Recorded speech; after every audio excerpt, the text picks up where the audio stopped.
साथियों नमस्कार। मैं डॉक्टर अरविंद सिंह आपके महाविद्यालय स्वामी विवेकानंद महाविद्यालय पन्ना से आपका जो बीएड पाठ्यक्रम के हमारे साथी हैं उनके लिए हम एक यूनिट का एक प्रश्न का उत्तर या कुछ अभ्यास कराने के लिए उपस्थित हुए हैं। मैं आपको बताना चाह रहा हूं कि हमारा जो प्रश्न है जिस पर हम चर्चा करेंगे कि शिक्षण को परिभाषित कीजिए तथा अच्छे शिक्षण के प्रकार और इनकी विशेषताएं एवं सिद्धांत बताइए। यानी हमें इस प्रश्न के उत्तर में ढूंढना है कि शिक्षण की परिभाषा क्या है और अच्छे शिक्षण के कौन कौन से प्रकार हैं, उनके विशेषताएं क्या हैं और सिद्धांत क्या हैं।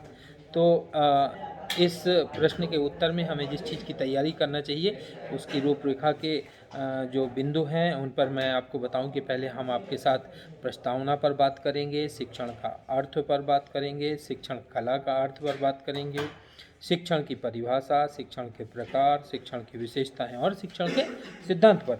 तो हम एक प्रस्तावना के तौर पर आपको बता सकते हैं कि शिक्षण को एक कला कहा गया है और शिक्षण को एक कला कहा गया है। पर यह कला क्यों है? यदि यह कला है तो इसका स्वरूप क्या है, यह किस प्रकार विकसित हो रही है, क्या यह अपने पूर्ण विकास पर पहुंच चुकी है, यह जानने के लिए पहले कला से परिचित होना आवश्यक है। और किसी भी कला की उपस्थिति की आवश्यक शर्त यह है कि किसी व्यक्ति के बुद्धिमानीपूर्ण कार्य से घटनाओं का साधारण क्रम स्वयं कुछ परिवर्तित हो जाता है। और इस अर्थ में शिक्षा निश्चित रूप से कला है।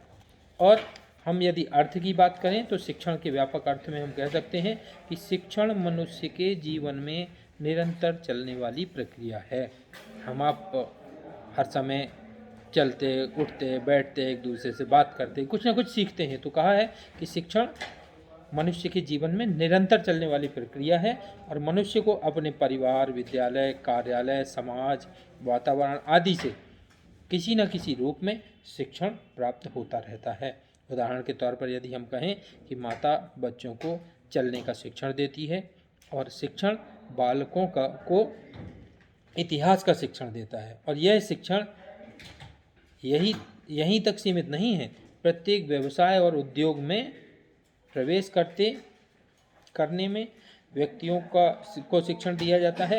एक व्यक्ति के रूप में आप स्वयं अपने बारे में सोचिए, चाहे आप डॉक्टर हों या इंजीनियर, उच्च राज्य कर्मचारी हों या साधारण क्लर्क, आप सदैव प्रत्यक्ष रूप से दूसरों को शिक्षण देते हैं और उनसे प्रशिक्षण प्राप्त करते हैं। हम कह सकते हैं कि यदि आप छात्र हैं, हम शिक्षक हैं, हम आपको कुछ बातें बता रहे हैं, कुछ सीख रहे हैं और जब हम आपसे उन्हीं बताई हुई बातों पर कुछ अनुभव पूछते हैं तो आप अपने अनुभव जो हमें अपने क्षेत्रीय बताते हैं तो निश्चित रूप से वो बताए हुए अनुभव भी हमें भी कुछ नई शिक्षा देते हैं। यानी हम और आप जब भी एक साथ हैं, आप हमसे और हम आपसे अनवरत रूप से कुछ न कुछ सीखते हैं।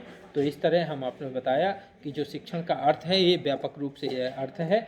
और अगर संकुचित अर्थ की बात करें तो शिक्षण के लिए औपचारिक साधनों का प्रयोग होता है और इस प्रकार का शिक्षण पूर्व नियोजित होता है और एक निश्चित समय में निश्चित विधियों के अनुसार दिया जाता है। उदाहरण के लिए विद्यालय में विभिन्न घंटों में विभिन्न विषयों का शिक्षण होता है। विद्यालय में जैसे हम महाविद्यालय में विभिन्न घंटों में विभिन्न विषयों का शिक्षण कराते हैं और यह शिक्षण कुछ ही वर्षों तक प्रदान किया जाता है और इस पर किसी न किसी प्रकार का नियंत्रण होता है।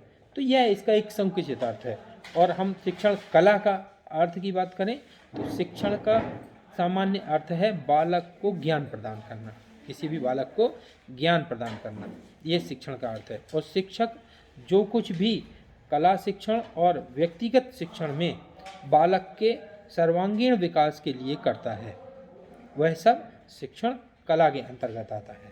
तो इस तरह हमने आपको अभी शिक्षण का व्यापक अर्थ, संकुचित अर्थ, हमने कला का अर्थ बताया और अब बात करते हैं शिक्षण की परिभाषा की। तो शिक्षण की परिभाषा शिक्षण का उद्देश्य निर्देशित किया जाता है। और राय एक शिक्षा शास्त्री हैं जिन्होंने लिखा है कि दूसरों को सिखाने के लिए दिशा निर्देश देना, दूसरों को सिखाने के लिए दिशा निर्देश देना तथा अन्य प्रकार से उन्हें निर्देशित करने की प्रक्रिया को शिक्षण कहा जाता है। तथा अन्य प्रकार से उन्हें निर्देशित करने की प्रक्रिया को शिक्षण कहा जाता है। ये रॉयस ने कहा है। और जेम्स एम थाइन, ये भी एक शिक्षा शास्त्री हैं, जिन्होंने लिखा है कि समस्त शिक्षण का अर्थ है सिखाने में वृद्धि करना। पूरी शिक्षण का अर्थ वो क्या कहते हैं कि सिखाने में वृद्धि करना यह है। तो शिक्षण के प्रकार, शिक्षण के प्रशिक्षण से लेकर अनुदेशन तक सतत प्रक्रिया मानी जाती है। इस तरह हम अर्थ और परिभाषा के इन छोटे 2 बिंदुओं पर कभी भी प्रश्नों के उत्तर आने पर व्यापक रूप से अच्छे तरीके से लिख भी सकते हैं, और सामान्य तौर पर ये सब जगह बात आती है। तो कृपया इन्हें ध्यान रखें। नमस्कार।